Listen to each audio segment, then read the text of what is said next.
Now we are. Yes. Now we Okay, are. now we are.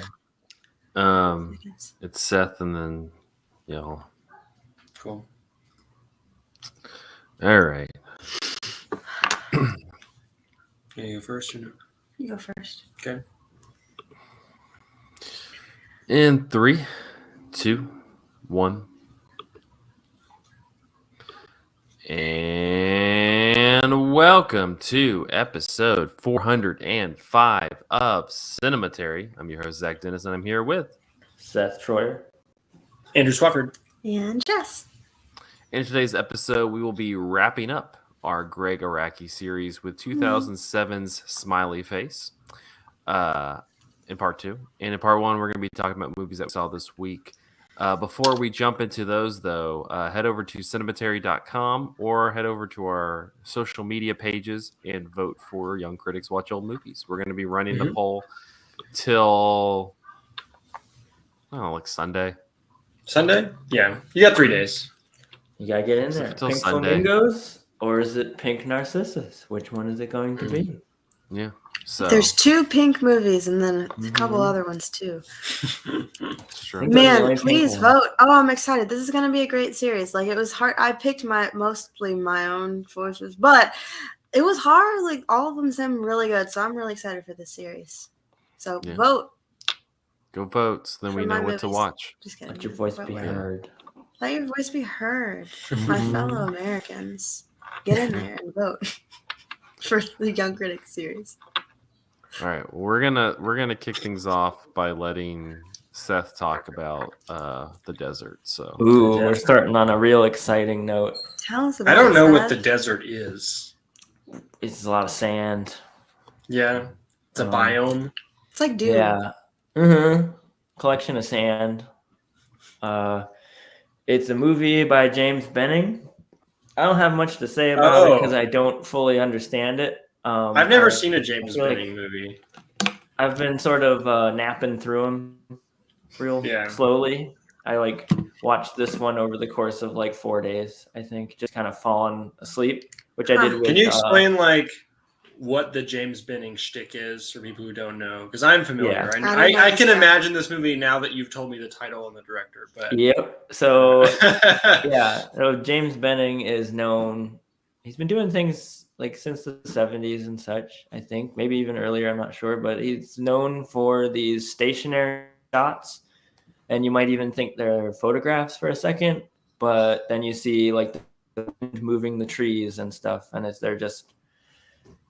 there's hardly ever any move of the camera in at least the ones I've watched, and that's sort of his shtick. And quite often there's also the idea of reenactment and things like that. They're feel like documentaries, but more like the ambient version of a documentary, kind of, but not not in this overly pleasing way, it's Planet Earth or something. They are kind of really stark, and especially the ones I'm watching, which are just not remastered by any stretch of the imagination. They're just on YouTube, and they're kind of glitchy, 35 millimeter rips. And it just looks like somebody with a basic camera just holding it still in the desert at various places. And it tells the story of Utah, the Utah desert and surrounding areas. And I don't know why, but it's for a while it's about Utah, and then it keeps on throwing in all these Mormon facts, just very obsessed with Mormons. Mormon facts? Yeah. How do they throw in Mormon? Is it text that so comes it's up? all these... It's kind of the Cinematary fun fact, but it says Mormon fun Mormon fact. fun fact number 35. Mormon fun fact. It's full of Mormon fun facts. It's this person is this reading joke won't off... land if people are just listening and not watching this on YouTube. But anyway, sorry. The shtick is that he has someone reading off old New York Times articles just about various things in Utah, and they read the passage from the newspaper, and it's one single shot of a canyon or a tree, and then the passage is over, cut to the next shot of a desert, and then it's someone talking about today the Mormon group blah blah blah and the da da da da da da, and it gives you a date, and it like goes from like the 1860s to what would have been present day. By the end, it's pretty whack. I don't know what it's trying to say about Mormons or about Utah, but if you need something that's gonna just be like your bedmate and kind of put you to sleep in a very nice way, this is a movie for you, which I think is a very important function of movies. Sometimes I like those. Have you no been shame. watching multiple James Benning movies? I did Landscape Suicide, which is another one. That one's really weird. It's also the same kind of deal, but that one is spliced in with reenactments of crime investigations of like there's a guy playing Ed Gein and going word for word through the like whatever the aftermath of him being arrested was. Yeah. And same with this other murder of like a 16-year-old girl killed another teenage girl. And it's spliced in with all these just like, stationary shots of the landscapes. So yeah, he's real obsessed with landscapes, I guess. But is Desert your James favorite? Is it Of Desert? all the no, I liked landscape maybe a little better, but it was also just stranger, and I don't know. Yeah, more it was creepier. Desert is more calming because it is just like killer desert shots. I know there was a movie that played at TIFF one year we were there that was James Benning's documentation of like the solar eclipse that happened several years back, and I would have liked to see that. Yeah. Yeah. He has all kinds of stuff. He has like ones that are scary. like an hour and a half of just like people smoking full cigarettes, like that kind of thing, or just like, just like finish the cigarette, next person smokes a cigarette. I guess Richard Linklater's like a big fan of his or something like that. Maybe was a student of his. He's an Austin filmmaker, is that right? I think so. Is that why him and Linklater are close? Not sure. I'll have to ask. Well, ask for good buddy James. Mm-hmm. James Benning's from Milwaukee, Wisconsin. Oh, never mind then. Oh, man. pretty fucked up stuff going on in Milwaukee, you know? Landscapes. Yeah. Pretty fucked up There's landscape. land. Fucked up landscapes. Got a lot of land Mhm. up there. Really makes Cameras you don't think. move around there. They just stay in place. Where did you watch Desert? Real shitty YouTube links. Yeah. Nice. You go down these like YouTube movie rabbit holes sometimes, and I'm I don't interested know. by it. Yeah, I'm always finding something there. Okay. All right. I don't know, man. All right, Jess and Andrew, tossing it over to you. Well, we are once again pushing the boundaries of what qualifies to be discussed on a part one of a Cinematary episode. Though we are talking about a feature-length thing, which is the last episode of Nathan for You. Finding Francis is the name of it. Mhm. And I remember when this came out, it was being like heralded by film Twitter and film lovers everywhere in my like Twitter sphere as like one of the best movies of the year. And I remember wanting to watch it back when it came out, but knowing that like I probably shouldn't watch it if I haven't seen the show that leads up to it. And I'm very glad that I didn't at this, like now in retrospect, because since Jessy and I have now watched the show, I think that it has like a certain degree of potency that it would not have if I didn't have that context. But Jess, do you want to give like a basic explanation of like what the show is, and then we can get into the movie? So it's this like really funny kind of parody reality TV / like business improvement, like life improvement type show. I don't know. Somewhere in between all of those spaces comes Nathan for You. So the basic premise is this actor / I don't know, I guess business expert, Nathan Fielder, He made really good grades. who went to a good college in Canada and made really good grades. And then it like zooms in on his report card. It's like A, C+. B minus, C plus. And it's like the whole thing is just so goofy. But the premise is, so he's like some business expert and he goes to struggling businesses to give them business ideas to save them and like lift them up. But the ideas are just bananas. They're whack. Like there's this like the most one of the most famous episodes, I guess, is he goes to this struggling coffee shop and they're like, yeah, nobody's like coming to our coffee shop, like what do we do? And he's like, here's what you should do. You should make people confused that your coffee shop is its own coffee shop and isn't Starbucks by opening a Starbucks parody coffee shop. We can call it Dumb Starbucks, and it will be okay because according to parody law, like as long as we're I don't know, something's making fun of it. He's always got like weird like workarounds like with legality too. Like he consults a lawyer a lot on the show to make sure like the things he'll do are legal. And there's often a B plot in the episodes where he has to do something else that's like almost entirely unrelated in order to like do the legal maneuvering that makes doing the actual idea possible. Right. So like he has to go to like a bunch of like open mic clubs and perform as a parody musician in order to be known as a parody artist. Before he can open the coffee shop. So Yeah. before he even launches his coffee shop, he spends weeks and weeks like performing in like various bars to establish himself as a parody artist so that he can like legally open a parody version of Starbucks. And then he calls it Dumb Starbucks. But what's insane about the stupid episode too is that the guy that he goes to help he's like, no, I don't want to do that. You can't do it. You can't help my business do it. So he's like, well, fuck you. I'm going to do it anyway. And he opens his own he opens his own coffee shop. Anyway, it's just like the plot, the solutions. Kind of thing. It'll be like the solutions are so convoluted and ridiculous and also like dumb. Like this would not work. Like, but they often do work. Sometimes they work and sometimes they're just so insane. Like one plot is that he gets all these people like to get a rebate from buying like cheap gas, but the only way they can get the rebate is like hiking up a mountain and like camping there overnight. And it's just like, why would you do that to save like $5 or $10 on gas? So it's just like overly complicated and ridiculous. So Finding Francis, therefore, kind of takes this and actually doesn't do that at all. But it takes a character that he often revisits in the show, who is somebody who claims to be a Bill Gates impersonator, professional Bill Gates impersonator. But it keeps like referencing this guy like throughout the 4 seasons of the show because I don't know, he's just like an odd little guy.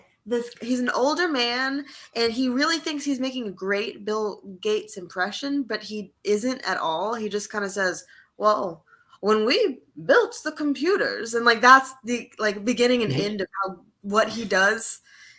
It's so silly. So the movie Finding Francis, Nathan goes to this guy and talks about how this guy has been talking about his long lost lover named Francis. And so instead of helping a struggling business, he kind of helps this struggling man reconnect with his long lost love. But a lot of it is just kind of zooming in on how really odd this guy is. They spend a lot of time, I don't know, they'll uncover like little secrets. Like actually he wasn't like all that innocent. He was like cheating on her and drove this woman away. But I don't know, what were some other weird things that happened? I don't even know how to describe this movie or talk about it. It is just odd. It's a huge departure from the rest of the show, right? And that it is not centered around some sort of big stunt, like the others are. Like nobody's trying to make money. And one thing that's kind of interesting about it is that it at least initially comes from a place that seems so much more wholesome than the rest of the show. Like one thing that is interesting about the show throughout is like the thematic undercurrent of the show is just how the ridiculous lengths people will go to make just a little bit of money, right? People will completely debase themselves and embarrass themselves and like do things that are completely unethical just to make a little bit more money, like to increase the profit of their business just a tiny bit, right? And the impetus for Finding Francis is like almost altruistic, where Nathan agrees to like blow the budget of his show on helping this guy just like reconnect with this old crush that he had, right?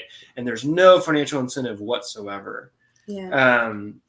And he's just kind of like, let me just kind of sort of use my connections and like money to finance this project, like this personal project for this odd little man that I just keep running into. And that's the funny thing about the show too, is it's like he'll really deliberately find some odd little people to spend a lot of time with. Usually odd people he finds on Craigslist, which are all odd people. Like he'll recruit people like, I will pay you $1,000 to change your name. So you can imagine the type of person who would show up to something like that, right? Or I need somebody to let me borrow a large jacket and your mother's ashes. And he gets like 4 responses on Craigslist from that. So he finds some really interesting characters, and this is just one of the very interesting characters that he collects. But he also plays an interesting character, like the ideas that he passes, like he tries to pass on to these people as like completely genuine when they're bonkers, and the people just stare at him like, "What do you?" Well, mean? he's playing the character of like a confident businessman whenever he's in negotiations. Yes. And like there's an early episode where he talks about how you can kind of get away with anything in business with the right amount of confidence. And he like goes into a bunch of interviews and like has an earpiece in his head where like a 5-year-old is telling him what to say, but he still like gets the job because he said it in like an assertive way. And so there's a lot of stuff like that. But there's also when he's not in the business negotiation, like he's playing a character that's like an exaggerated version of his own social awkwardness. Like very vulnerable and awkward and just like really desperate for like a genuine connection with somebody, but also has no way to like get it. Doesn't know how to relate to people in a way that's not transactional, because that's like the business mindset, right? Man. Wow. But so like this, the movie is like not focused on business, instead focused on like human connection and emotion and stuff. And it like slows way down. It becomes this like investigative documentary where you're just kind of seeing the day in, day out journey of like trying to get, inches closer to like identifying this person and locating them and like trying to find a way to reconnect with them. And one criticism I know you have of it, Jess, is that like in the middle stretch of the movie, there's really not much going on at all. You're just kind of seeing them go to like hang out at diners and like walking across streets and stuff like that. And like the movie kind of goes in these very strange directions where like all of a sudden you're not following the old man anymore at all. You're following Nathan and his like weird, somewhat burgeoning relationship with like a sex worker who lives in town that he like booked for the show as like part of a stunt. And the movie is kind of like wandering and aimless for a lot of it, and goes in a lot of unexpected directions, and in a way that I think can make documentaries really exciting, where like a documentarian begins documenting one thing and it kind of it turns out that they end up needing to document something else instead, because that like they didn't really fully understand the nature of what they're looking into in the first place, or they find something else that's much more interesting halfway through. And there's an element of that with the guy, the old man, the Bill Gates impersonator that he's following around. Like there are times where you're really not sure what his intentions are. You're not sure what kind of guy he actually is. Is this guy like a stalker, or is he creepy? You find out halfway through he's like a Trump supporter too, and like a little bit of his political leanings can kind of come across in the sort of entitled way that he talks to people. And it's like this really interesting character study. And I guess one thing that I think is interesting about the movie in general, like zooming out after it is ended, is like the ways in which the movie and the show in general is kind of like playing with the line between fiction and reality, of like documentary and fiction, which is something we talked about a lot last year on our show when we did a series on Agnes Varda and Abbas Kiarostami. And I've actually seen people on Letterboxd compare Nathan Fielder to Abbas Kiarostami in the way that he like messes with your sense of reality. Like a lot of times when you're watching the show, you're like, is this staged? This is a reality show, but is this staged? Well, and some of the people that he brings on like in reoccurring episodes and roles and stuff, don't seem like real people. Like, it really seems like they're scripted, the interactions are, because there's like no way. There are times people where would it's genuinely respond. impossible to tell whether or not you're Yes. looking at something that is real or fake. And Because you know yeah. where you're like pretty darn sure Nathan is acting, at least kind of like the things that he But there does. are times where it's clear that he's not. And I think in the movie we're getting much more of like the quote unquote real Nathan than we are for much of the show. But then there are also parts of the movie where it's clear that like he's maybe playing things up for dramatic effect, like with the sex worker, for example. It's so hard to talk about, but I just think like the more, like when you watch an episode or two of the show, you're just kind of like, oh, that's funny. But like the longer you spend with it, and then also watching the movie, I think it becomes really interesting to think about the line of like reality versus like acting and comedy, and how it feels so blurred, but also I don't know, just like I don't know how to explain it. It's hard to explain. It's much deeper, I think, than it meets the eye when you just watch an episode or two. But like as you think about, I don't know, the way that he acts and doesn't, and puts people in these strange situations, and I don't know, it just grows more and more complicated. But also, it's just like kind of basically funny too. Like it's just kind of like a silly fun thing. But yeah, I mean it. On one level, it's very silly and very juvenile. The first episode of the show is about like an ice cream shop selling poop flavored ice cream, but it is also like very cerebral and intellectual if you want to scratch under the surface. Right. And where the movie ends up going is I think in some ways like leagues beyond that in terms of like asking these questions about what it means to document reality, and if you can ever truly document reality, and how like the nature of the camera changes what you're seeing and things like that.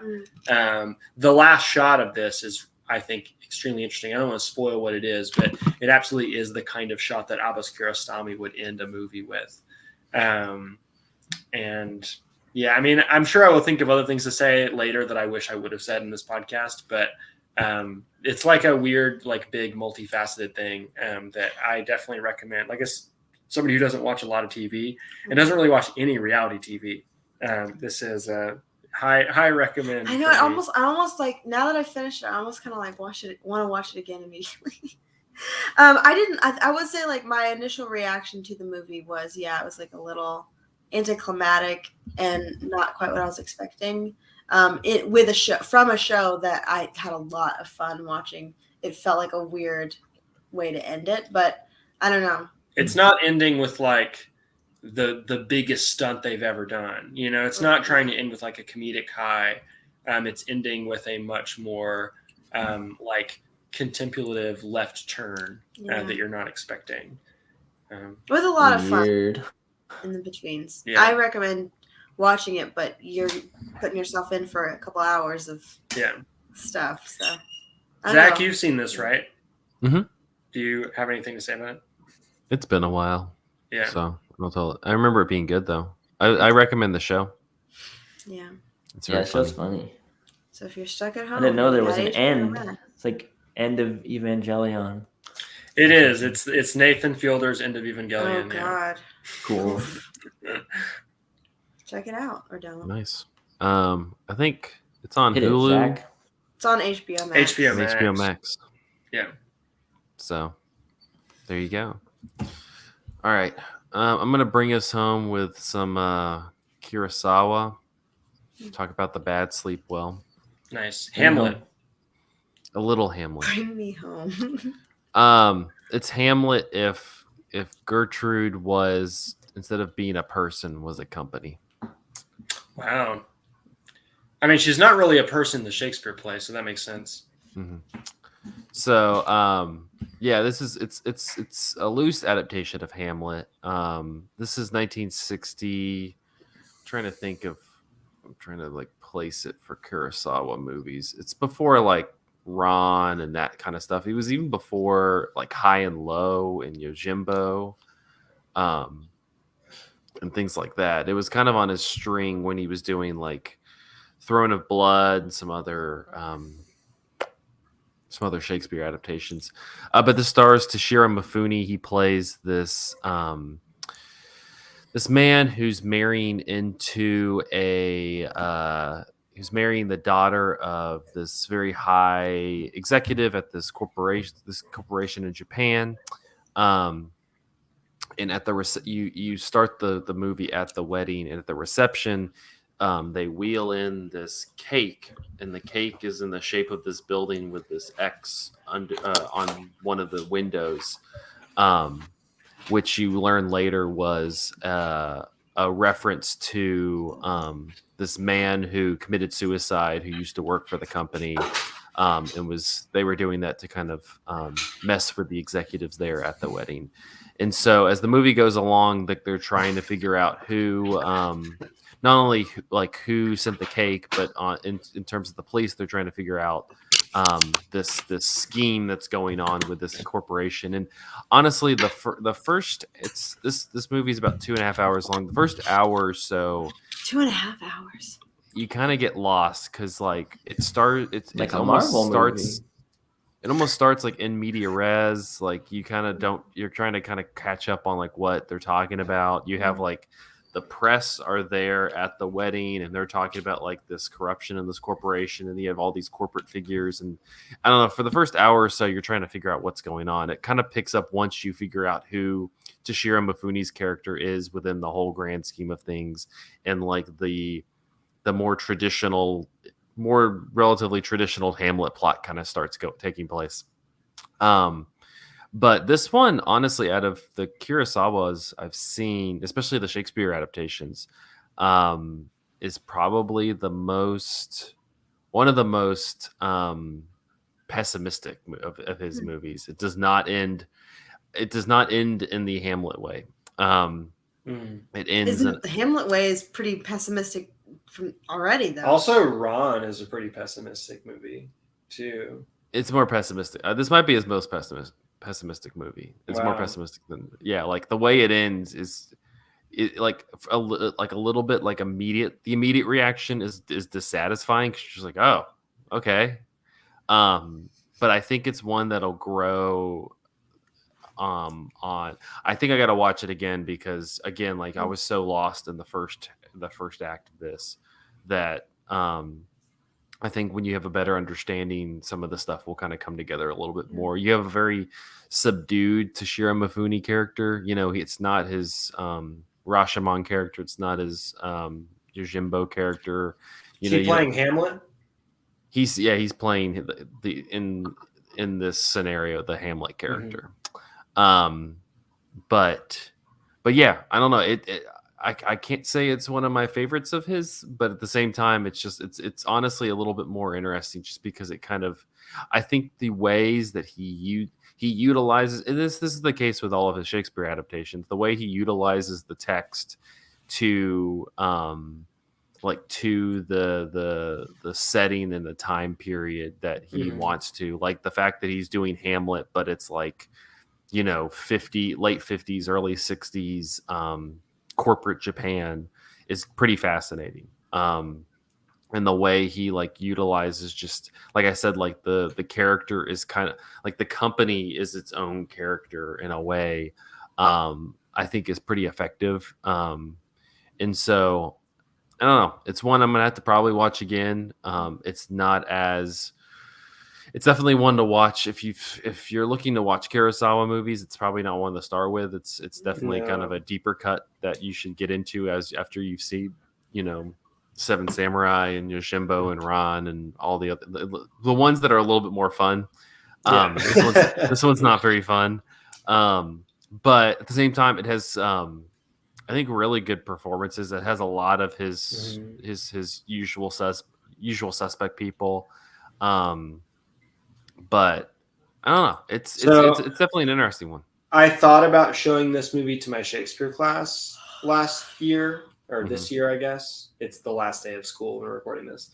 And I chose not to, partially because I hadn't seen it and I couldn't vouch for whether or not it would keep kids entertained. What is your stance on that? Would teenagers be able to watch this movie? No, they wouldn't get it. it's got a lot that it's thinking about, but it's pretty dense. Mm. You really have to understand the beats of the beats of Hamlet, and you really have to understand how he's utilizing that to make a statement on like corporate society.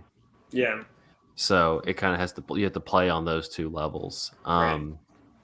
You know, it's just kind of like a funny compared to something like a movie we talked about a few weeks ago, The Northman, which is a much more, even though that's a proto Hamlet, Yeah. like is a much more traditional, like cut and dry. Like this one, I think, but that's the case honestly with a lot of Kurosawa's.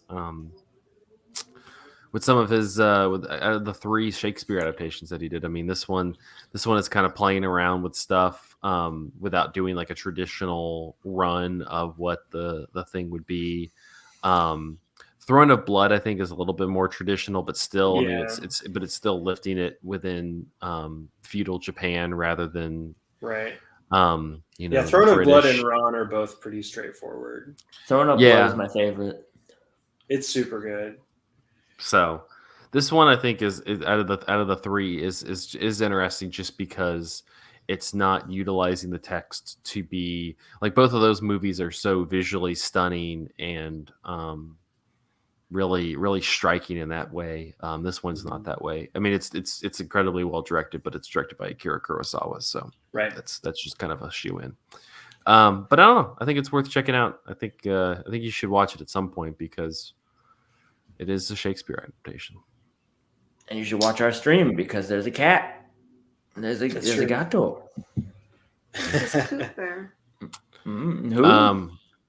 Cooper. Cooper. Special Agent Dale Cooper. You can hear the cuteness. Doesn't matter if you don't see it. He's almost 6 years old. Oh, we can He is almost 6 years drive. old. We almost had him for 6 years. Well, we're going to take a quick break while Cooper enjoys his pets, and we'll be back with part 2 talking about Smiley Face after this. That's right. I'm going to go to the bathroom. You go.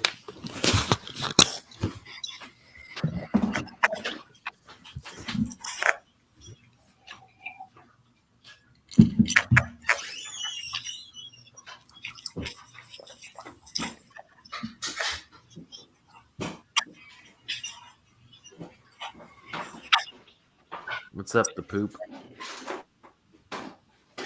Look at his eyes. He's like not super thrilled to be being held like this right now, but The poop, you want to snug some? You want to do some snuggling?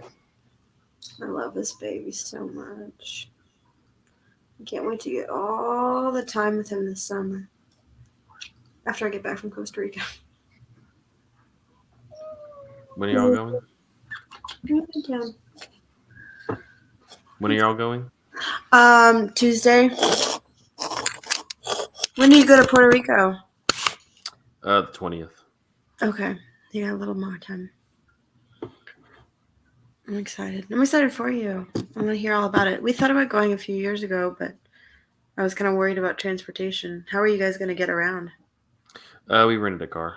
Okay. Yeah, that's what we're doing for Costa Rica too. Yeah. But I hope it works out. I've heard the roads are kind of a little screwy there, so we'll see.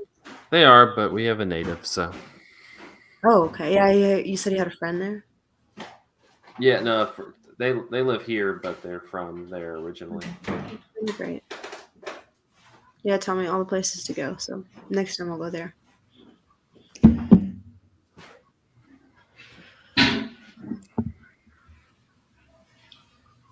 Got any other plans in between then? Just chilling, working? In between today and the 20th of June. Mm-hmm. Oh. It's so cool that you guys are far away and on a computer screen. I don't have to wear my mask. That's so nice. Do you have roommates? Is that why you put on a mask? Uh-huh. Oh, gotcha. My roommate made me dinner. It was very sweet. Mm-hmm. What did they make? It's just like kimchi and chicken and rice and stuff. That sounds Nice. tasty. They really did it up. No, stop. Jessica and Cam just got over having COVID. Mm-hmm. Jeez. Yeah, it's happening right now. And I'm a little nervous. I want to tell me. Well, folks, ready to smile it up? I'm Yeah. smiling. Let's get smiley, folks. Let's get smiling. Get smiley. All right. Here we go. In 3, 2, 1. And we're back with part 2 of episode 405 of Cinematary. In this part, we're going to be concluding our Gregg Araki series with 2007's Smiley Face. Directed by Gregg Araki from a script by Dylan Haggerty. The film stars Anna Faris, John Krasinski, Adam Brody, Danny Masterson, and John Cho. Jane, a struggling but perpetually stoned actress, has a busy day ahead. She has several important tasks on her list, including buying more marijuana.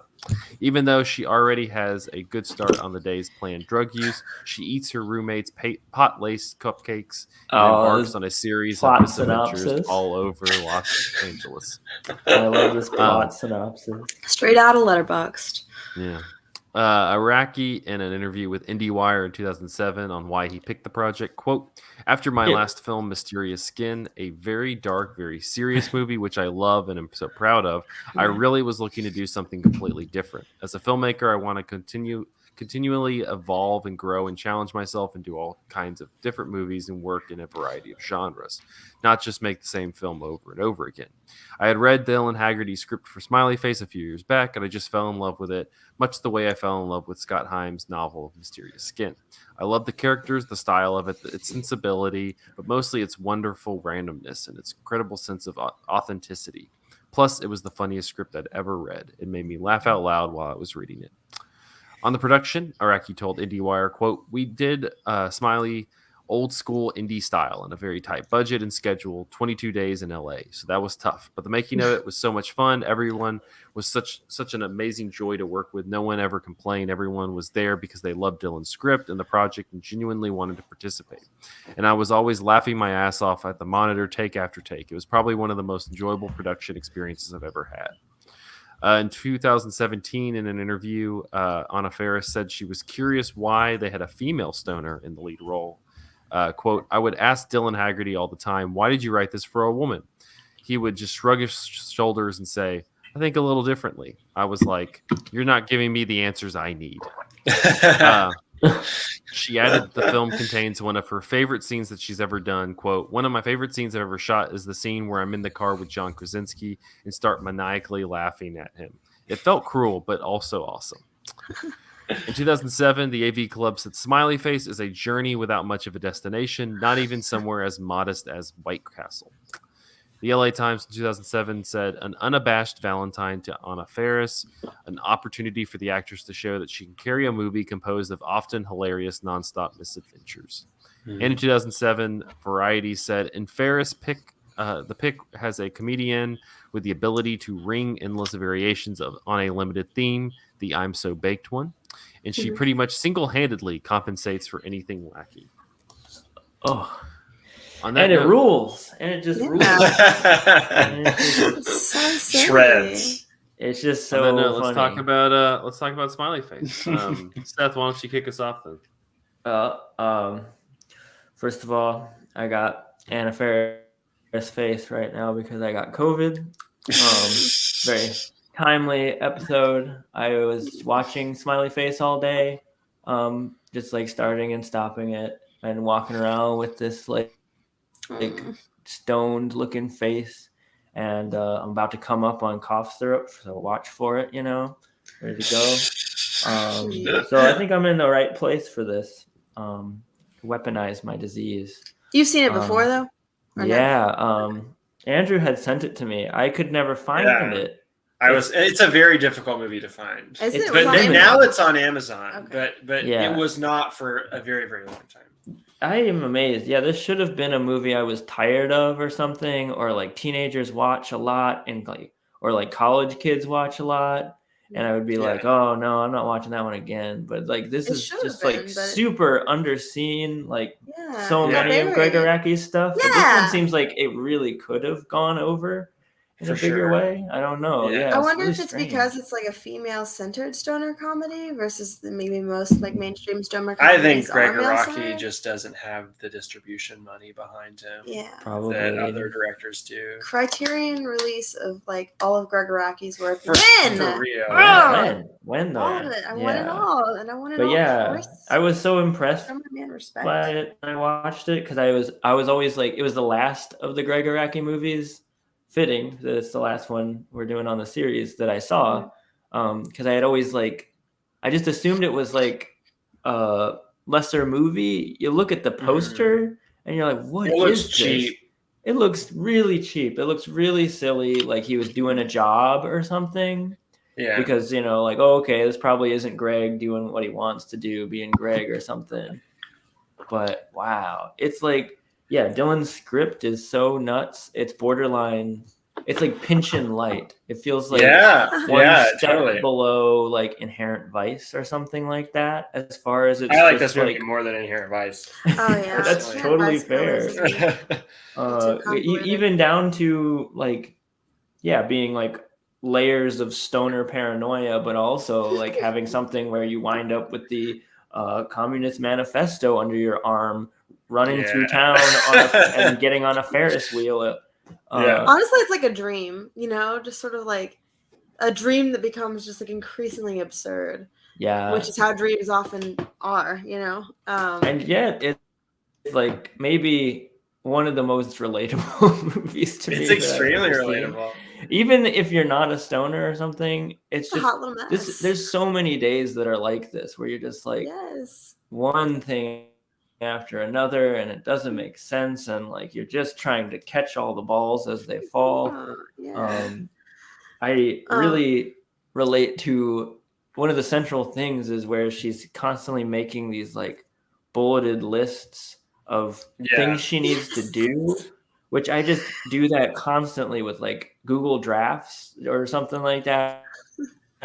And just like, first of all, I got to go to the grocery store. I got to do this. And then they get progressively, just like her, they get progressively more like, I need to be a better person. I need to see my friends more. I need to do this. And so they become more and more like bigger, like life things, which, that movie is about that, where it is sort of like micro, macro, like little silly things, but also like trying to get this bigger picture. It's just so fun.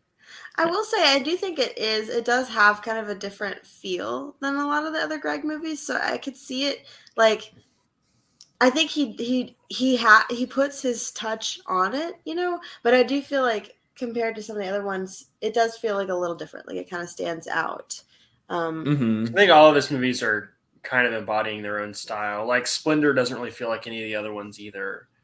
And all three of the Apocalypse movies feel different from one another. This one is like very much about Anna Faris and Dylan's script, just like shining. Like you can tell that's just really what everybody is like trying to support, and that is what like is so exciting. Because and I was looking at the screenwriters IMDb page, and it's just there's not much there.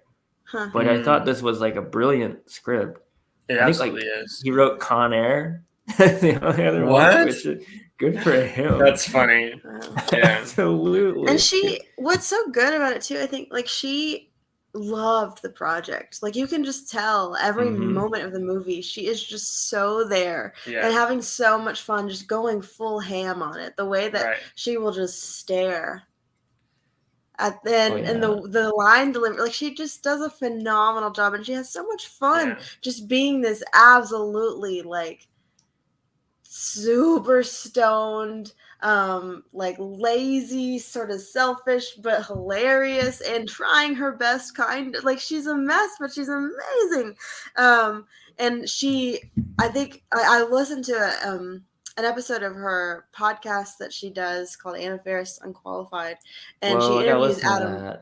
Well, I don't watch. I was talking to my friend about watching the movie, and she recommended watching this episode. She says she listens to this podcast normally, so I was listening to this episode, and on this episode, she interviews Adam Brody, who plays her co-star, the like drug dealer. And so they were just kind of talking about their experience on it, and her just talking about how like stoked she was to read the script and bring that project to life. She just said she had a lot of fun with it. He was. That actor said that he, I don't know, was a little self-conscious of his delivery as the drug dealer, but I thought it was really fun. Jess, I know a thing that you are very, a drum that you bang a lot of the times is the idea that like comedy movies are not necessarily inferior to other movies because they are silly. Yeah. Right? And I think that is like a general cultural norm. Like if a movie is primarily trying to make you laugh, that means it is like not as serious or not as important as another movie. And I think that like both Anna Faris's performance and like Gregg Araki's filmmaking in this movie are like incredible showcases for how like comedy requires a lot of work. Like I would say Anna Faris's performance in this movie is like virtuosic. I would put it up against like almost any performance in almost any movie ever. Like it is like you said, like completely committed. And she is willing to like go way farther than I think 90% of actresses would in a role like this. I can hear her voice and just like hear her face saying like, "Oh yeah," like you know, kind of when she gets really enthused about something, and just the way she so like too much for like a grown-up woman. Yeah, right. I mean, the scene that I think about, like she's probably like already just baseline a huge goober, but then she's just platinum stoned on a whole like tray of cupcake, like edible cupcakes that she's probably just like doing her very best. Yeah, you try and do this stuff with 6 cupcakes in you, 6 cupcakes in you. Her journey from the apartment to her audition has like so many little steps along the way that she has to completely sell because there's not really anybody else to carry it, right? Like she has to be in the car and like reverse like an inch in her garage and make that seem like the scariest thing in the world. And then like by the time she actually gets there, the scene that really sticks out to me is like, yes, Anna Faris is crushing it, is when she walks into like the business building whenever she's going to get in the elevator and go up to her audition, and like the security guard asks her to sign in, and she just like looks at him and like heaves, just like starts heaving. Like she cannot deal, like she's had so many stressful things happen to her that she cannot deal with the fact that someone's asking her to sign a piece of paper right now. And now this incredible. Yeah, that is what needs to be stressed. That is what needs to be stressed about the movie, because it is hard to like really communicate what separates it from your average student, even a student made like stoner comedy. It feels like it's always just teetering on the edge of it just being like a silly short film you would make in high school of like, but you get too stoned and, you know, stuff ensues, you know, but it's the amount of stuff and the like, and how much it sells it. Like I am stressed out when I watch the movie. Yes. But also, like I was saying, I think Gregg Araki's filmmaking is really off the charts here. Like, as much as I love Mysterious Skin, like I think that movie is amazing. I gave it 4.5 stars on Letterboxd. Like I'm actually more impressed by the filmmaking in Smiley Face. Like I think that he is just like it's like maximalist film. Yeah, it's like an action movie. A lot of it. Yeah, like there's so much coverage and so much like so many like, cuts, a lot of editing, and he takes like every minute like change of like character dynamic or like change of like train of thought that Anna Faris has and like blows it up into some like really big cinematic move. Like he's doing like crazy like vertigo dolly shots and stuff like that all the time. And it is just like really amazing to see how he sort of like visually carries you through this mindset from the beginning to the end of the film. And I think that like it's so easy to kind of ignore the fact that stuff takes like a serious eye and like an understanding of cinematic language while he's doing it, because it's so silly and so frivolous. But like he is just working his ass off to like sell every second of this movie. And he makes it is his filmmaking, I think, that makes it touching sometimes, which is like this weird feat that it is. There are these moments, like there's the moment where just like towards the end where just like everything crazy has happened and like she's totally fucked it all up, and she's like has the Communist Manifesto and she's on the beach and she just like fine, and you just like kind of take real pity on her that you are just like you're trying, like, but like it's tough, this is all crazy stuff. And then she finds tickets in the sand and she's just like I'll go to a Ferris wheel, fuck it. And like that's how you're basically your climactic moment starts in this movie. It's like it's that like frivolous, it's kind of crazy. And Anna Faris on the Ferris wheel. Perfect. Yeah. And the guy from Babe, like talking to her like he's God. That's like the narrator who like talks to her. She's fantastic. Zach, what did you think about it? I really liked it. I was thinking, comparing it to like other stoner comedies like Harold and Kumar or Pineapple Express, or even like drug scenes like in like something like Booksmart, where you have to cinematically communicate that the people are high, and because if they're just normally high, it's not all that funny. And so usually a lot of filmmakers have to communicate it by adding like a texture to the filmmaking to express just how high these characters are. And what's interesting in this one is it really avoids a lot of that. You really don't have a scene where like, you know, there's like a psychedelic bit to it. I mean, the whole thing's just kind of psychedelic. A lot of it is, and it's a testament to Anna Faris, is that like you were talking about before, like it's built off of her, not only like performance, but like the physicality. Like she has to display this like really a lot of physicality, like in her face and her body. She has to eat a lot on camera. Yeah, because like in very like exaggerated ways. Yeah, because that's how you have to like that. Pretty much, it's up to her to express just how high or just how like far gone she is. It's because Gregg Araki, like I agree, like he directs the hell out of it, but he's not taking like the. Honestly, it makes a lot of other of those other scenes, like something like in Booksmart, seem cheap and boring because they lean on like, you know, psychedelia and other like little CGI tricks to go, oh, these two characters are high. This one this one is completely built off of like her performance. I mean, this is like if like Groucho Marx made a stoner movie.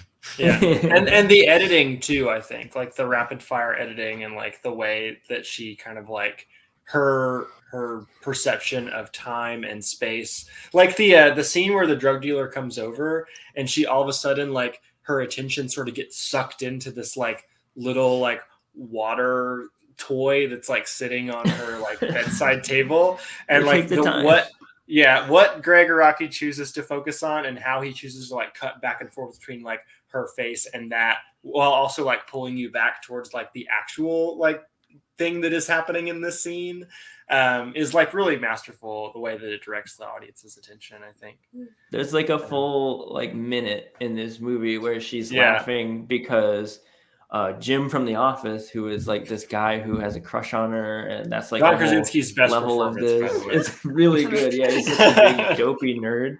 But he literally just says like a appointment or something, and she just laughs about the word appointment, and like she's like almost crying and also like and then laughing and then like coming back like appointment, and then it's like like you would when you're that ripped, you know. It's like suddenly something is just so cosmically absurd, and then Jim is just like, I don't Okay. And he never stops loving her. Like, she's such a shithead to him the whole movie. But Yeah, it's he's just such a like, weird character. Speaking of editing, I love the montage of like their quote unquote romance together, which is just like Anna Faris walking in of and out of rooms and him like glancing at her and noticing her. But I just think it she's has amazing. that song that plays like 8 times during this movie. That like Yeah, 70s I'm gonna keep like on loving you. silly Yeah. 70s music. It's kind of a weird role for him, especially like where he Yeah. is now, where he's just kind of like He's trying to this be the like beefcake. this buff body Republican boy. Yeah. Like it's a weird role for him because he was like 2 years into The Office, so like it Right. was still like kind of new, but it's not as like big as it was. And then you just have like a weird collection of people because then you have all these other kind of TV faces. You have Adam Brody, you have Jane Lynch, you have Michael Yeah. Hitchcock, you have John Cho, you have Danny Masterson, who's a rapist. A lot of people. Danny Trejo, of course. Danny Trejo's Trejo. in there. Yeah. Yeah, it's just you just have like a lot of faces who are familiar but are not like, like Mark. I mean, that like at this point, like John Krasinski would be the most marquee star out of all of them. It's Yeah. kind of funny. Right. It's a bummer that Anna Faris has not like gotten to show off her talent in the way that she does here in other movies. Like, Yeah. I really like her every time I see her, pretty much, but like she doesn't get the kind of spotlight roles that she does here. And I don't get anymore. why. Is it because she mainly She's does got- comedy and She's like got stuff though. I mean, she was the lead in the most of the Scary movies. That's true. Yeah, She's everybody she's knows. led a number of comedies. I mean, it's not to say. I mean, yeah, she could do more, but she has done a number of things. It wasn't like she was just completely ignored. Right. Yeah, my She got friend her own told me CBS about comedy for like 6 years. Oh, did she? Oh my god. It wasn't Just Friends, which I never saw, but my friend was saying like she at least is really good in it. Like even if the movie isn't that great, it's one of those kind of things. It may be that she Yeah, I has wanna different hear taste more. in comedy than I do, and Yeah. like she ends up picking projects that are kind of outside my interest. I think she's really good in The House Bunny. That would be the other Anna Faris movie that I would point people Ooh, towards. I'd like to see that. It's I very feel like I've very only good. ever seen Yeah. her in like Lost in Translation as the Oh Dixie yeah, girlfriend right. in that one, and she's like talking about karate and Keanu Reeves and stuff. Hard pivot here, but could we talk about communism and what this movie, how this movie handles the Communist Manifesto? Ooh, I think it's actually Good- very good sneaky one. smart, personally. Tell us all about it. I mean, I think that Anna Faris's journey here in this movie is like, on the one hand, it is caused by the fact that she eats too many edibles, right? But like on a larger scale, the reason she kind of is in the situation that she is in, and the reason like a lot of characters are in the situation they are in, is because of like their economic situation, right? Like she is somebody who went to college, studied economics, was not able to make a career out of it, has attempted to work as like a starving actress in LA, and is now like very much working paycheck to paycheck and like can barely afford a bed. And like the greatest tragedy that she can imagine, which is a genuinely huge tragedy to imagine happening in your life, is like her bed being taken away and like her not having furniture anymore. Yes. It's her love in bed. Yeah. Yeah, and like, God forbid you use Not all your my money on love comfort and like she did. right. And she kind of like keeps stumbling into situations where people are kind of like experiencing some sort of like economic disparity or something like that, right? Like she finds her way into this in this like meat packing plant where the way that she like finagles to get herself out of that situation is like pretend that she's a union organizer. But like in her fantasy where she's like giving a speech about the importance of having a union, like everybody in the factory is like kind of nodding along and realizing like, yeah, it is kind of fucked up that I don't get benefits that my supervisor does. Right. You know? Generous benefits package. And like the economics professor that she was taught like Marxist theory from lives with his mom because he's a college professor. He's a very educated, very distinguished professional, but like college professors don't make that much money either. So like there's also the scene with Adam Brody where he's kind of talking about like the just the labyrinthine like machinations of the market and like the way in which he is like just kind of stuck as like this very small gear in it. Oh man, I smell some thesis going on. I mean, I could write an essay about it. I could write a Marxist reading of this movie. There's sort of the use of the actual copy of the Communist Manifesto is interesting. That it's owned by like just a bunch of straights in the suburbs, just for like antiquity purposes, or just because it's like a thing to have. It's like right. It is sort of and just it's like selling for like hundreds of thousands of dollars on eBay and stuff, right? Right. Yeah, and that's the only use for her to the manifesto is only useful to her because she can sell it in a capitalist society, right, and solve all her problems that she's had all day, which are like she's constantly talking about money. It's like one of the few movies like this where the character is like very much like, no, now I lost some money. I owe this person this, so now I have to find a way of paying them back with that and all this. Like, it's about like the snowball effect of like economic struggle, right? Like her needing to buy more weed in order to like replace these edibles she accidentally ate is a very small thing. But if she's also like struggling to get to an interview for a job, and she's also like struggling to like hold on to like the one like luxurious item that she had. Like, I feel like there's just a lot of different dimensions to like her economic situation that I'm not remembering right now, but are very much present in the movie. And I love the way the movie ends with not maybe like the very final scene, but like the climactic moment where she like loses the Communist Manifesto and the pages kind of go fluttering in the wind, and we get this montage of like them fluttering by all the various people that we see in the movie.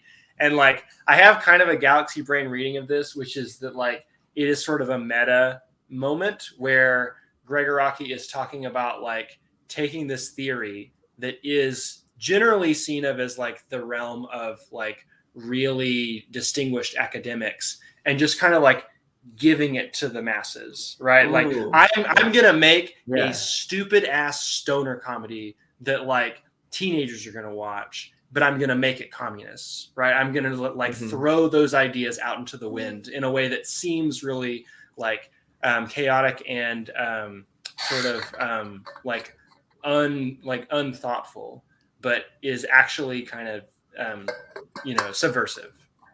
That's how I read it.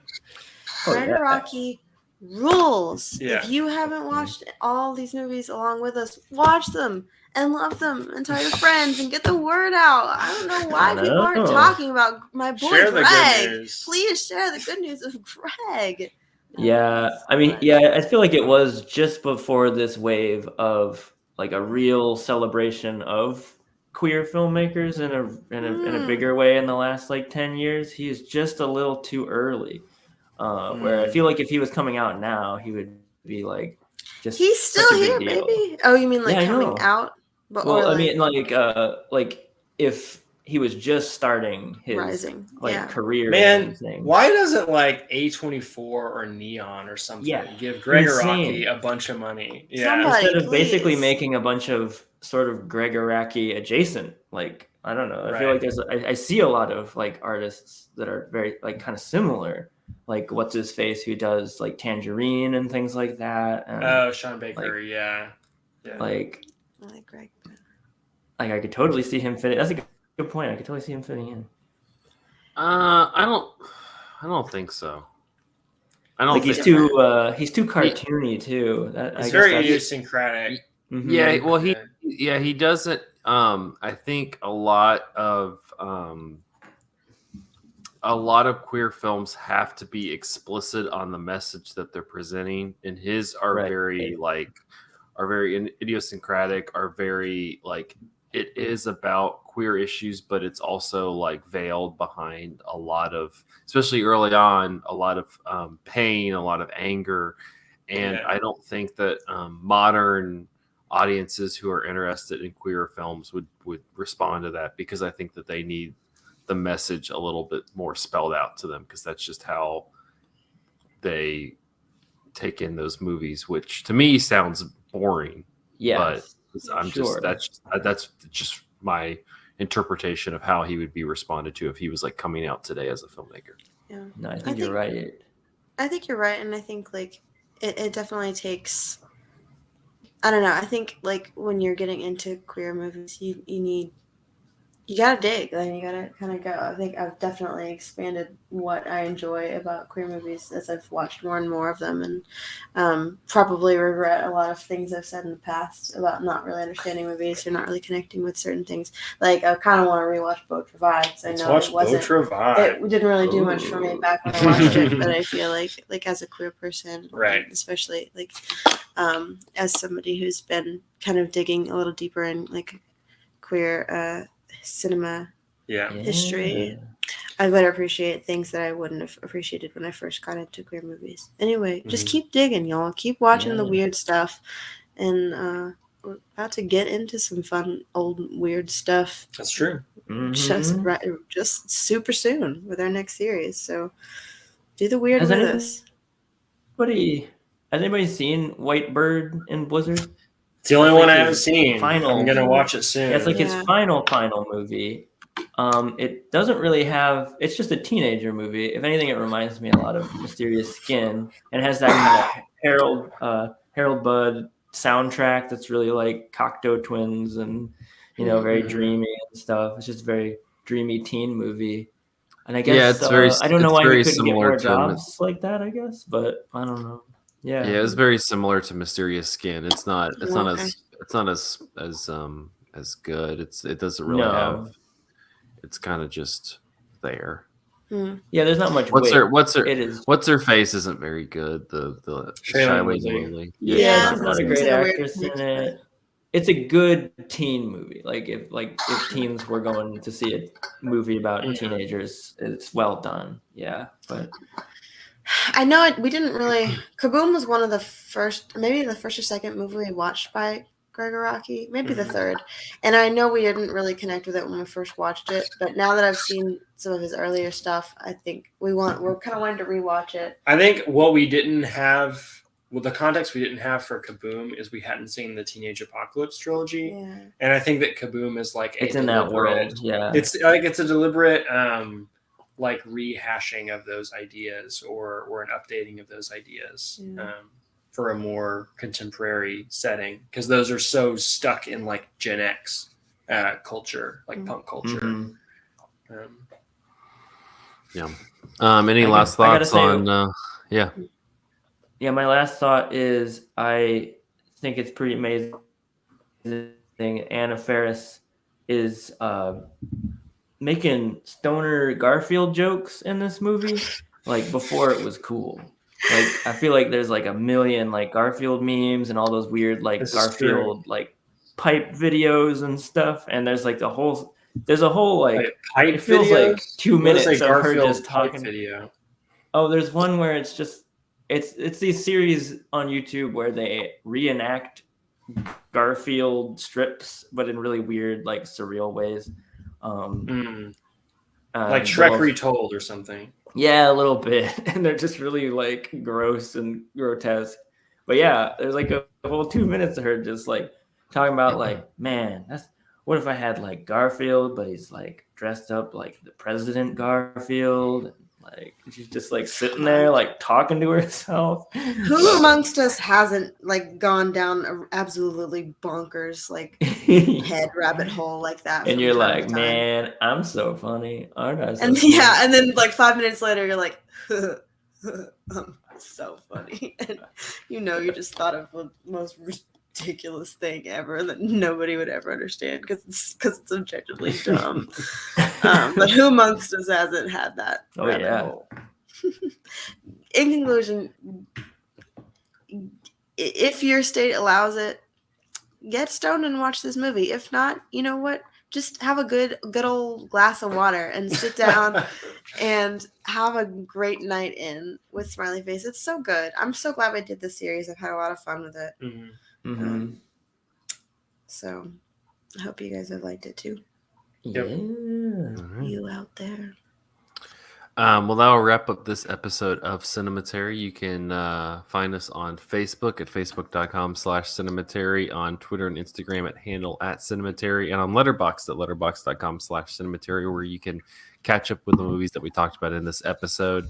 Thank you to our patrons, patreon.com/Cinematary, if you'd like to support the show. Thank you to Cam, Chad Newsom, Candace Sisson, Ron Hayes, Teresa Marsathi, Titus Arthur, Tyler Chandler, and Whitney Rio Ross. Thank you so much for your patronage. Like I said at the top, go to cinematary.com or go to our social media sites to vote in Young Critics Watch Old Movies 2022. Let us know what we're going to watch next week. We're going to be kicking that off with our 1920s English language pick. So we don't even know what it is yet. We don't. Go vote quickly soon. Hurry. But go vote so that you can pick something for us. But until then, thank you all for listening. We'll see you next week. Stay cool. Stay smiley. I don't know. Stay smart.